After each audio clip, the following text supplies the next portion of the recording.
Alhamdulillah Rabbil Alamin. Merci beaucoup. Mon frère, comment tu t'appelles? Dieu. Hein? Je m'appelle Dieu. Tu es chrétien? Oui, je suis chrétien. Bon, tu m'as envoyé un message. Il faut que je lise ton message pour donner. Je vais planter le décor avec les internautes. Tu as dit ceci. D'abord, on a déjà échangé, hein, tu vois. Tu m'as envoyé une photo, mais oui, bon, moi, tout le monde prend mes photos pour faire ce qu'ils veulent de ça, donc il n'y a pas de problème. Depuis le Cameroun, j'aimerais passer un appel. Après, bon, je prends le dernier message. Tu as dit ceci. Bonjour. J'espère que ça va bien de votre côté. Je veux un débat sur la divinité de Jésus-Christ, si possible.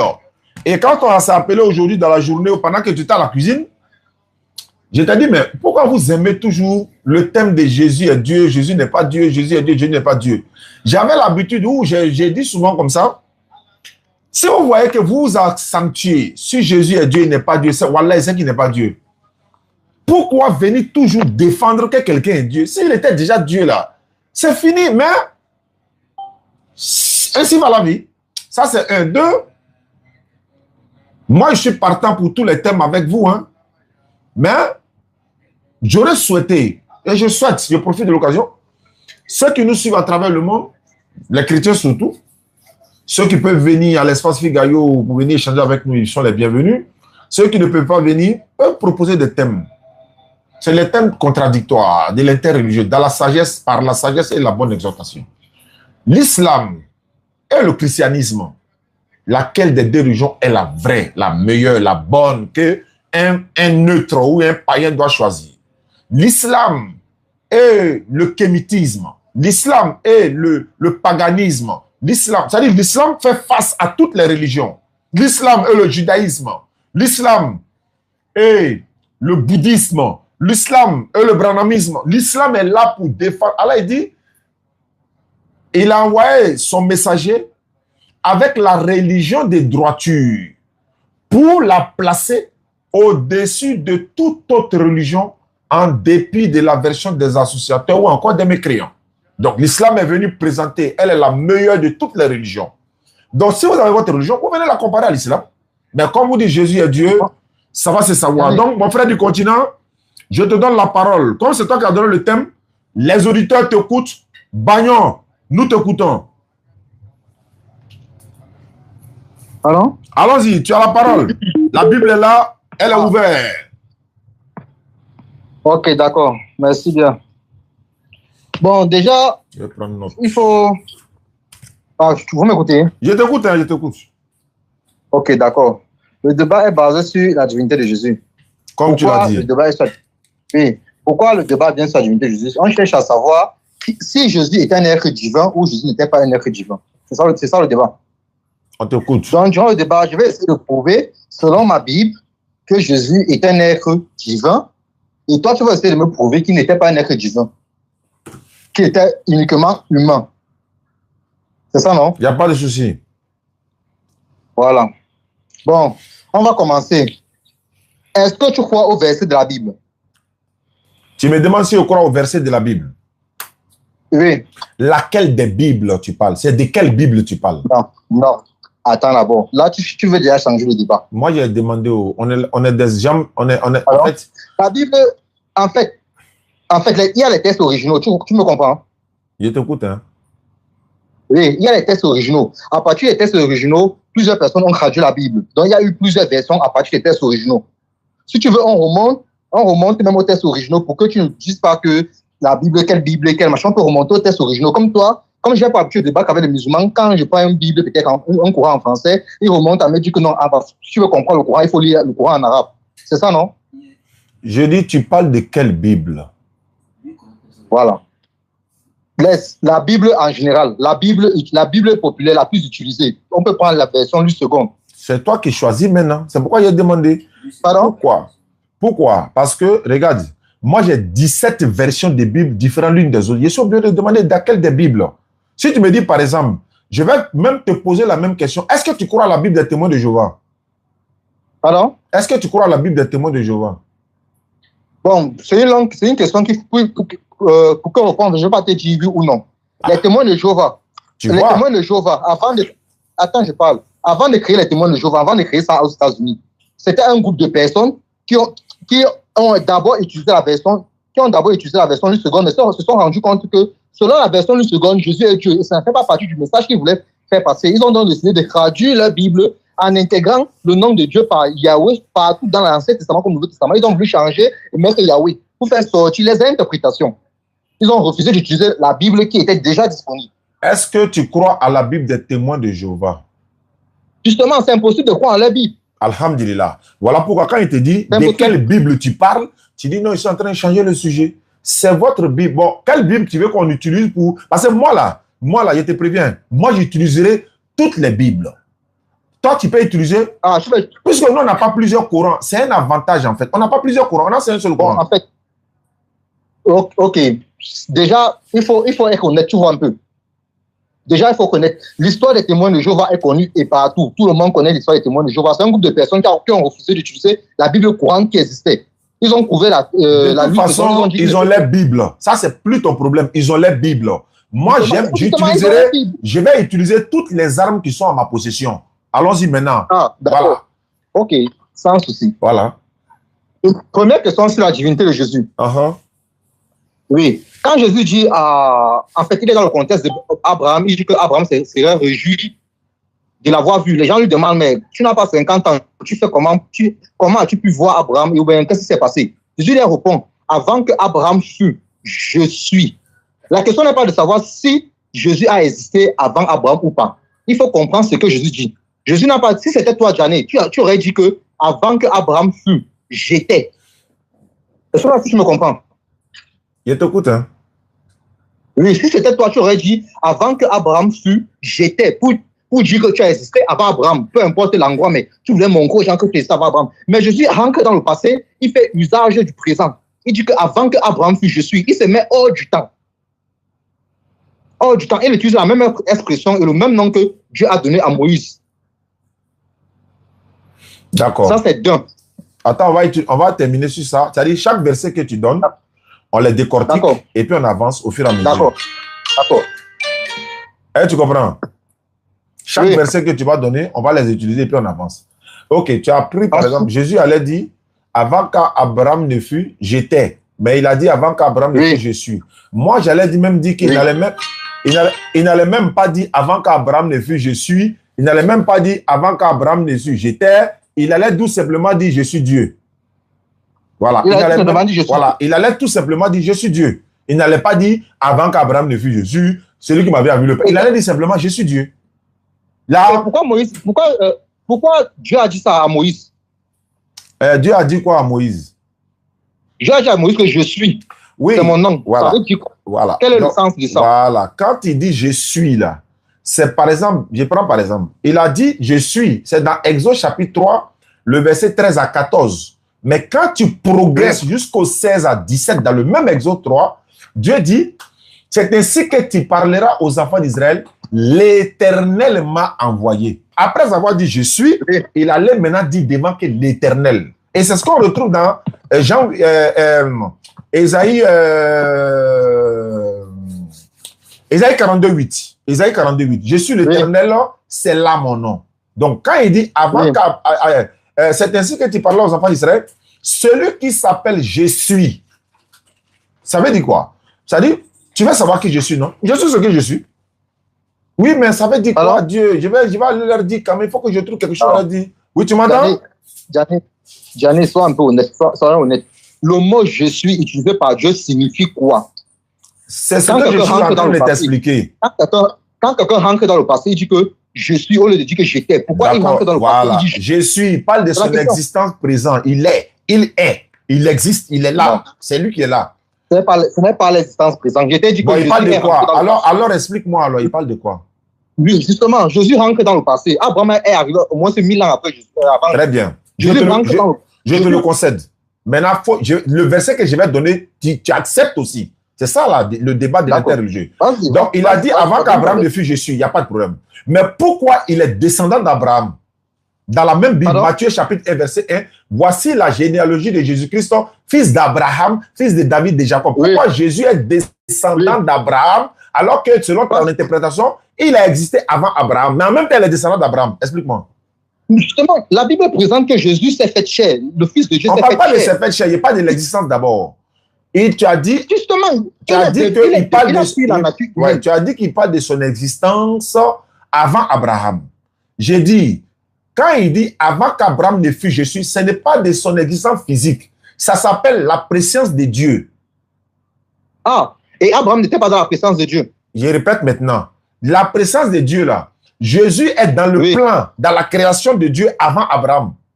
Il peut être avant Moïse, mais ça ne veut pas dire qu'il a existé sur la terre avant Abraham. C'est sur quelle planète? C'est dans, c'est dans quel pays? C'est sur quelle planète? C'était où? Jésus existait avant Abraham. C'était où? S'il te plaît, c'était dans quel pays? Pardon? C'était dans quel pays? Quand il dit avant qu'Abraham ne fût Jésus. Laisse-moi poser la question, tu vas répondre. Il démontre là qu'il est Dieu. Il démontre là qu'il est Dieu. Je veux savoir, quand il dit avant qu'Abraham ne fût, moi j'existais déjà, est-ce que c'était sur la terre? Il n'a pas dit que moi, Monsieur Djani. Est-ce que c'était sur la terre? Nous sommes dans le monde divin, nous ne sommes pas dans le monde physique. Donc tu peux pas. Je veux que tu me répondes simplement. Je veux que tu me répondes simplement. Non, c'était pas sur la terre. Voilà. C'était pas sur la terre, c'était au royaume de Dieu. C'était où? C'était où? C'était au royaume de Dieu, dans le royaume de Dieu. Donc quand il dit avant qu'Abraham ne fût Jésus, c'est pas sur la terre. Hein? Justement, la terre. Maintenant sur la terre, attends, sur la terre, Jésus et Abraham, qui a existé avant qui? Sur la terre. Quand tu dis sur la terre, c'est déjà on prend les deux hommes, Abraham et Jésus. Abraham est venu avant Jésus sur la terre. Bon, s'il est venu avant Jésus sur la terre, en même temps, Jésus est descendant d'Abraham, c'est pas ça, selon la Bible? Justement, c'est vrai, parce que Jésus lui-même était un homme, il s'est fait homme. Ah, Jésus était un homme? Justement, il était un homme. Mais est-ce que Dieu c'est un homme? Pardon? Est-ce que Dieu est un homme?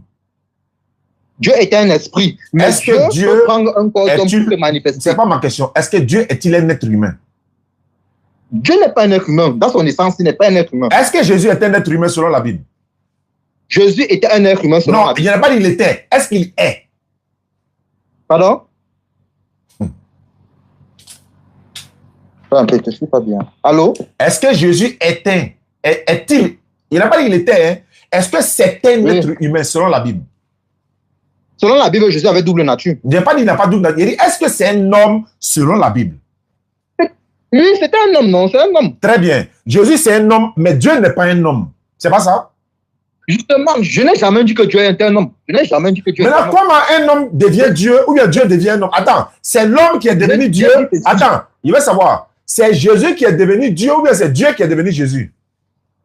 C'est Dieu qui a pris le corps d'un homme pour se manifester. Donc, Jésus n'est pas devenu Dieu, mais c'est Dieu qui est devenu Jésus. Pardon? Donc, Jésus est devenu Dieu. Djani, attends, soyons honnêtes. Ne discutons pas comme des enfants. Je t'ai dit ceci. Jésus que tu connais là, l'existence de la personne de Jésus a commencé à exister à Bethléem, dès sa naissance. Mais qui était Jésus avant ça? Jésus était le Fils de Dieu, le Fils éternel. Il était le Fils de Dieu. Le Fils de Dieu s'est fait chair, est devenu un homme et a pris le nom de Jésus. C'est là son existence. L'existence de Jésus date à partir de Marie. Mais lui, maintenant, étant sur terre, il a démontré qu'avant sa naissance, il existait déjà. Et qui il était. Je veux savoir quelque chose.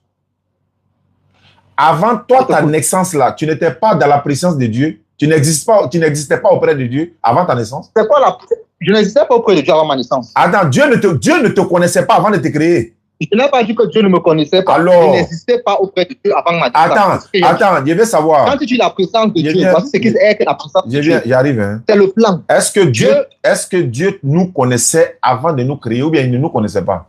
Il nous connaissait. Bon, ça me suffit déjà. Maintenant, on va sur la base, on est dans l'interprétation, allons sur la base de la Bible. Moi, je suis concret dans mes débats. Je veux savoir quelque chose. Jésus est Dieu ou bien il est moitié Dieu, moitié homme? Il était 100% Dieu, 100% homme. Très bien, tu as été clair. Jésus est 100% Dieu, 100% homme, ça fait 200. Ok. 100% homme. Mais attends, je n'ai pas fini. Vas-y. Vas-y. Il était 100% homme, 100% Dieu. Mais la nature humaine était mise en avant parce que la Bible dit il a pris la nature humaine pour accomplir le plan du salut. C'est la nature humaine qui était mise en avant. Et la Bible dit qu'il n'est pas venu pour servir, il n'est pas venu pour être servi, mais pour venir servir. Il n'est pas venu pour qu'on dise Dieu, on t'adore et console. Il est venu adorer, il est venu servir celui qui mérite d'être servi. Donc, Jésus est venu servir qui? Jésus est venu servir qui? Jésus, en fait, l'histoire de Jésus, c'est l'histoire un peu comme un roi, qui est déjà un roi, mais qui décide de prendre la place d'un serviteur, un de ses esclaves un jour. Il va rentrer dans la cour, il va se mettre à travailler. Personne ne va savoir que en réalité, c'est le roi qui est là. Personne ne va savoir qu'en réalité, c'est le roi qui est là. Mais ça ne fait pas de lui, ça ne retire pas sa royauté à l'instant qu'il a arrêté de travailler. Il était roi, mais il a pris une forme de serviteur. Et la Bible dit que Jésus a pris la forme de serviteur. Quand on dit que Jésus a pris la forme de serviteur, ça veut dire qu'il n'était pas un serviteur avant. D'accord. Maintenant, moi, je vais savoir quelque chose. Moi, je suis là pour comprendre aussi, hein, parce que votre affaire de Jésus et Dieu, oui. Ça, c'est un débat fini, mais on essaie quand même. Je vais savoir, c'est comme par exemple un roi, comme tu l'as dit, il prend la forme de serviteur alors qu'il est le roi à la base. C'est ça, non? Oui, c'est ça. Je vais savoir, je prends les mêmes exemples. La même chose par rapport à un vétérinaire. Le vétérinaire, là, pour soigner un animal, là, il devient l'animal ou bien comment il fait? Pardon? Un vétérinaire, pour soigner un animal, oui. Mouton, vache, tout ça là, est-ce qu'il devient la vache ou bien il devient le bélier? Non, il reste le vétérinaire. Non, mais pourquoi le roi pour devenir, c'est-à-dire pour nous montrer qu'il est roi, il prend forme de serviteur et puis il devient serviteur. Alors que le vétérinaire, pour soigner le mouton, il ne devient pas mouton. Donc lui, il est plus grand que Dieu. Non. Je n'ai pas dit qu'il voulait montrer qu'il est roi. Jésus est venu accomplir le plan du salut, mourir pour nos péchés. Ah, il est venu mourir pour vos péchés. Il est venu mourir pour nos péchés. Et pour mourir, étant donné qu'il est Dieu, il ne peut pas mourir dans son essence. Il fallait qu'il emprunte un corps d'homme pour mourir. Parce que la nature divine ne peut pas cesser d'exister. C'est la nature humaine qui peut cesser d'exister. Un homme ne pouvait pas compenser les péchés de l'humanité. Un homme ne pouvait pas compenser le péché de l'humanité. Il fallait un homme saint, il fallait quelqu'un de saint. Un homme ne peut pas compenser le péché de l'humanité. Je vais savoir, dans la Bible, Jésus a dit à une personne, mon enfant, tes péchés te sont pardonnés. Il n'est même pas encore mort. Explique-moi ça. Oui. Tes péchés te sont pardonnés. Alors qu'il n'est même pas mort pour le péché. Justement, là, comment justement? Quand on a dit qu'il est venu mourir, tu as dit qu'il est venu mourir pour le péché de l'humanité. Oui, de l'humanité. Cette personne à qui il a dit, mon enfant, tes péchés te sont pardonnés. Cette personne est dans l'humanité, non? Il est dans l'humanité, bien sûr. Pourquoi Jésus n'est pas encore mort? Elle, son péché sont, lui ou elle, ses péchés sont déjà pardonnés. Comment ça? Justement, parce que dans le plan de Dieu, l'humanité avait atteint un nombre de péchés que Dieu, en fait, qu'il fallait à tout prix un sacrifice pour que Dieu le pardonne. Il n'y a pas de sacrifice là. Non, attends, je parle, Gianni, attends, je parle. Vas-y. Tu me demandes pourquoi Jésus, je ne sais pas encore mort, mais il a pardonné le péché de quelqu'un. Tout simplement parce qu'il a dit que tant qu'il est dans le monde, il est la lumière du monde. Tant qu'il est là, il peut te dire, lève-toi, tes péchés te sont pardonnés. Mais sa mission était de venir mourir sur la croix pour les péchés qui étaient déjà entassés auprès de Dieu, qui étaient énormes, qu'il fallait effacer. Il fallait un sacrifice lourd pour effacer ces péchés-là. D'accord. On progresse. Il ne s'agissait pas. D'accord, on progresse. Il ne s'agissait pas des péchés. Il ne s'agissait pas des péchés. Maintenant, selon l'humanité. D'accord, mais je veux savoir. C'est comme je peux te poser la question. C'est comme je peux te poser la question. Pourquoi Dieu a besoin de sacrifices pour pardonner les péchés? Dieu n'a pas dit que lui a besoin de sacrifices pour pardonner les péchés. Ah, il n'a pas besoin de... Je veux savoir quelque chose. Le peuple d'Abraham, là, c'est quel sacrifice ils ont donné pour pardonner les péchés? Le peuple d'Abraham, c'est quel sacrifice ils ont donné? Pardon? Le peuple d'Abraham. On s'éloigne un peu du sujet. Revenons un peu dans le sujet. Ah, mais tu parles de Dieu qui a besoin de sacrifice. C'est faux et archi faux. Non. Donc Dieu ne peut pas pardonner quelqu'un comme ça sans sacrifice, quoi. Pourquoi Jésus a dit tes péchés te sont pardonnés? Alors que sans sacrifice, Moïse là, à l'époque de Moïse là, il y a des gens qui ont donné fleurs de farine pour que les péchés soient pardonnés. Tu me parles de quoi? À l'époque de... Aujourd'hui, là, on a besoin de quel sacrifice? Aujourd'hui, on a besoin de quel sacrifice? Pourquoi donc Dieu demande les fleurs de farine pour pardonner les péchés? Oui, mais c'est très bien. Je vais savoir maintenant, est-ce que ceux qui ont cru en Noé iront-ils en enfer? Oui. Parce qu'il n'y avait pas de sacrifice pour eux. Est-ce qu'ils sont pas en enfer? Bon, sans te mentir, c'est une question un peu complexe. Parce que tu ne peux pas répondre, c'est ça, c'est complexe. On n'a qu'à avancer. Il n'y a pas de problème. Dieu juger les gens selon leur époque. Il n'y a pas de souci. À l'époque, là, il fallait être les juste mots. pour être Ok, sauvé. je vais faire attention. Ok, il n'y a pas de souci. Donc, on progresse dans le thème que tu as donné. Oui, oui, allons-y. Tu dis Jésus est 100% homme, 100% Dieu. C'est ce que tu as dit. La nature humaine était mise en avant. Quand il était sur la terre, il était Dieu ou homme? J'ai dit, il avait la nature humaine, mais ça n'héritait pas le fait qu'il était un être divin. Quand il était sur la terre, était-il Dieu ou un homme? C'était les deux. Il était les deux. Très bien. Et il pouvait parler au nom des deux. Il pouvait parler en tant qu'un homme, il pouvait parler en tant qu'un Dieu. Donc, quand il est sur la terre, il est toujours les deux. Il n'y a pas un moment où il n'est pas Dieu et homme à la fois. Il est toujours les deux. On est d'accord? Je suis d'accord. Quand il était sur la croix, il vient maintenant. Quand il était sur la croix, selon la Bible, là, il s'adressait à qui? Alors qu'il a les deux natures en lui. Oui, il s'adressait à qui? Il dit quoi? Répète un peu ce qu'il dit, s'il te plaît. Il a dit, mon Dieu, pourquoi m'as-tu abandonné? Voilà. Là, Jésus, est-ce que... Je vais te répondre à une question. Est-ce que Jésus dit ça parce que Dieu l'a abandonné? Ah, mais ça à Jésus, il faut demander, c'est pas à moi. Hein? Non, nous lisons, toi-même tu lis la Bible. Quand Jésus dit ça, c'est parce que Dieu l'a abandonné? Oui, si Jésus a dit ça, c'est que Dieu l'a abandonné. Non, ce n'est pas pour ça. D'ailleurs, je peux même reformuler. Attends, je peux me reformuler. Non, parce qu'il il a déjà Dieu en lui. Voilà, il avait oublié cette partie-là. Il a déjà Dieu en lui. Maintenant, il veut savoir, il s'adresse à quel Dieu autre, alors qu'il a déjà, tu as dit, il est les deux à la fois. Donc, les deux à la fois sur la croix, les deux s'adressent à qui? Les deux s'adressent à qui? Il s'adresse à son père. Son père non, tu ne peux plus dire à son père encore. Pardon?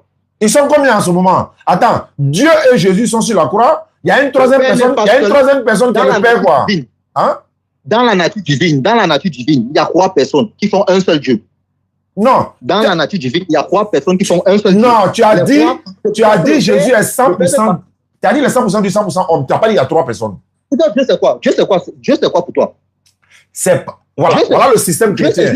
Ceux qui nous suivent, qui veulent apprendre l'interreligieux, tu vois, il dit Dieu c'est quoi? C'est pas le sujet. Hein. Ramène-le là où on était. Il dit, quand Jésus et Dieu étaient sur la croix, quand Jésus et Dieu étaient sur la croix, les deux s'adressaient à qui?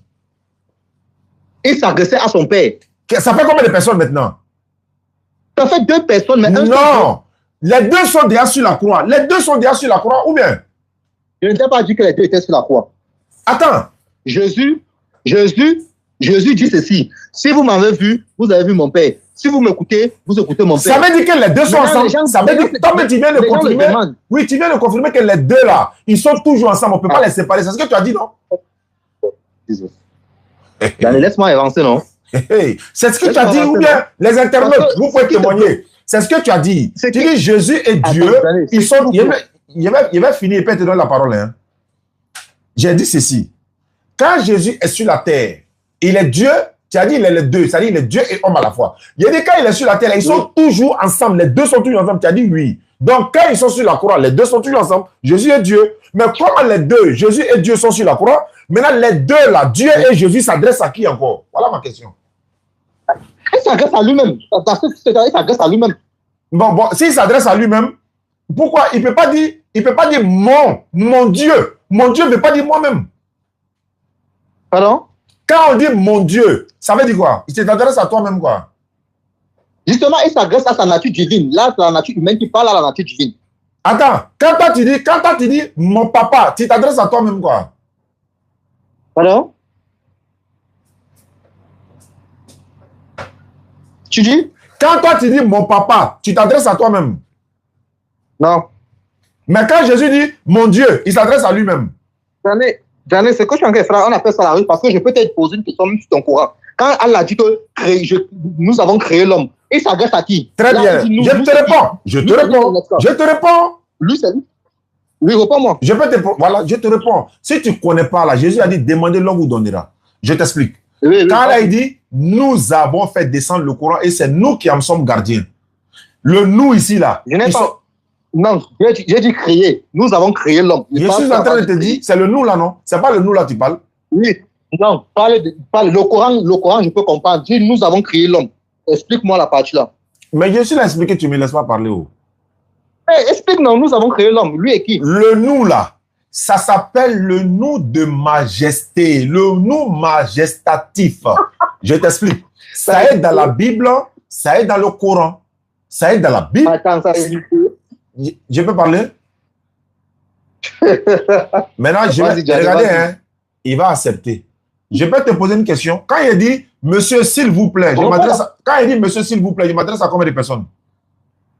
Pardon? Quand il dit monsieur, s'il vous plaît, je m'adresse à combien de personnes? Tu t'adresses à une personne. Pourquoi? Il a dit vous. Non. Il m'adresse à plusieurs personnes. Pourquoi il dit vous? Pourquoi il dit vous? Mais là, c'est le français, c'est le respect, en fait. Alhamdulillah, c'est le respect là. C'est le nous. C'est le respect du nous là. C'est ça qui est là. Non, on appelle ça. Il a dit c'est le respect. On appelle ça le nous de respect. C'est ça on appelle le nous de respect. Laboratoire est à côté de moi. Tu vois que lui là, si quoi. Lui, surveille. Ça s'appelle le nous de respect. Regarde par exemple. Je te prends. Bon, si c'est faux, il n'y a pas de problème. Je vais te donner un exemple. Ça n'a pas de sens. Genèse chapitre. C'est pas grave. Genèse chapitre 1, 26. Dieu dit, créons, faisons l'homme en homme. Le faisons là, c'est combien de personnes? Là, nous on t'explique donc que c'est avec Jésus, parce qu'on dit toutes ces choses ont été créées par lui et avec lui et rien n'a été fait sans lui. Je veux savoir, quand Dieu dit dans la Bible, quand il dit faisons l'homme à notre image, c'est combien de personnes? Oui. C'est une personne, en fait, c'est deux personnes. Qui est qui? Dieu, le Père et le Fils. Ça, c'est écrit dans la Bible, quoi? C'est écrit dans la Bible. Dans le passage, quand il dit nous, là, ils sont deux. Il faut montrer le passage. C'est quel passage qui le dit? Jean 1, verset 1. Jean 1, verset 1. Mais il n'y a pas le nom de Jésus là-bas. Mais la parole, c'est qui? Mais attends, Jésus n'est pas la seule parole de Dieu dans la Bible. Je n'ai pas dit que je ne t'ai pas dit que Jésus est la parole de Dieu. Toute chose est la parole de Dieu, toute chose. Je n'ai pas dit que Jésus c'est la parole de Dieu. Il dit toute chose est la parole de Dieu. Oui, encore dans ta part, toute chose est la parole de Dieu. On dit au commencement était la parole. La parole était avec Dieu et la parole était Dieu. Sur le 14, on dit et la parole a été faite chair. Qu'est-ce qui a été fait chair? Très bien. La parole a été par qui? Ça a été fait chair par qui? Justement, ça a été fait par quelque chose. Très bien. Qui a fait cette parole chair? Attends, Gianni, tu ne réponds pas à la question. Je te réponds. D'accord. La parole a été faite chair. La parole. Je veux que tu me répondes. Qui était la parole d'abord? Je répète, je dis toute chose dans la Bible. Toute chose dans la Bible est parole de Dieu. C'est la Bible qui le dit. Ouais. Je donne même les références. Psaume 33, verset 6 et le verset 9. Je n'ai pas dit non. Quand la Bible dit la parole a été faite chez la parole, c'est d'abord qui? C'est d'abord qui a été faite? Je répète 10 fois. Ce n'est pas une personne. J'ai dit, c'est toute personne est la parole qui a été faite chair. Toute personne. Adam là, je viens. Adam là, il a été fait par quoi? Allons doucement. Voilà pourquoi je n'aime pas échanger avec vous. Parce que quand vous me posez des questions, je réponds. Quand il te pose question, tu ne réponds pas. Adam a été fait par quoi? Adam a été fait par quoi? Avec la terre poussière. Et Dieu l'a créé avec quoi? La parole, mais c'est quoi? Pardon? Dieu le crée avec la parole, mais Dieu le forme avec la poussière. C'est pas grave, mais il a créé la parole, non? Donc c'est sa parole qui a créé Adam. C'est pas la même parole qui a créé Jésus? Justement. Alors, maintenant, où est le problème? Tu n'as pas répondu à ma question. On dit ceci. La parole était avec Dieu et la parole était Dieu. En bas, on dit ceci. La parole a été faite chair. Je veux savoir et a habité parmi nous, pleine de grâce et de gloire et consort. La parole là, c'est qui a habité parmi nous? Je répète. Jean dit c'est qui? Je vais répéter. Il n'y a pas le nom de quelqu'un qui est mentionné là-bas. Ah, papa, Gianni, sois honnête. Mais dis-moi, c'est le nom de qui est mentionné. La parole, on dit que Jean a dit ceci. La parole a habité parmi nous, pleine de grâce et de miséricorde et consort. Et nous avons contemplé sa gloire. La parole là, c'est qui? Il parlait je veux savoir. Jean parlait d'une personne. Le nom de qui est mentionné là-bas? C'est une question. Jean parlait de qui? C'est la question que je pose. Jean n'a pas cité le nom de quelqu'un. Je veux savoir le nom de qui est mentionné. Tu n'as qu'à me dire simplement. On ne peut pas tout connaître. Ça, c'est pas être honnête. Mais je suis honnête.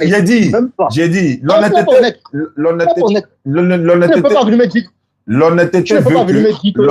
veut que on dise il n'y a pas le nom de quelqu'un là-bas. C'est ça qu'on appelle l'honnêteté. Attends. Et comme il n'y a pas le nom de quelqu'un, ça désigne tout le monde entier. Non, je veux que tu sois d'accord d'abord qu'il n'y a pas le nom de quelqu'un. Je ne suis pas d'accord avec toi, Bon, dis-moi, le nom de qui est mentionné là-bas? C'est Jésus-Christ. Il faut montrer le passage où on dit c'est Jésus, là. Il faut montrer. Voilà. Au commencement était la parole était avec Dieu, la parole était Dieu, elle était au commencement avec Dieu. Toutes choses ont été faites par elle. Toutes les choses ont été faites par elle. Et rien de ce qui a été fait sans elle. En elle était la vie était la lumière des hommes.